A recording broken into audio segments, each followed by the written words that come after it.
Hello friends, welcome to my YouTube channel. So today in this video I am going to show you how to power off this device. So in this video I will show you some couple of methods to power off this device.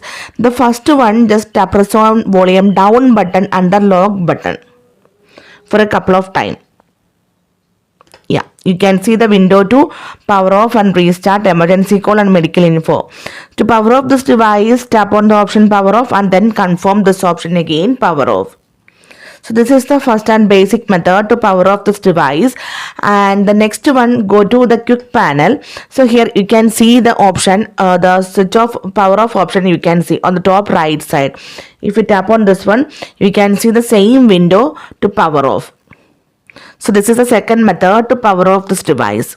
Okay, and the third one, using the Bixby, you can also power off this device. Let me show you. Hey Bixby. Hey Bixby, please power off this phone. Should I turn it off? You can see. If you want to power off, then tap on the option power off, otherwise tap on reboot.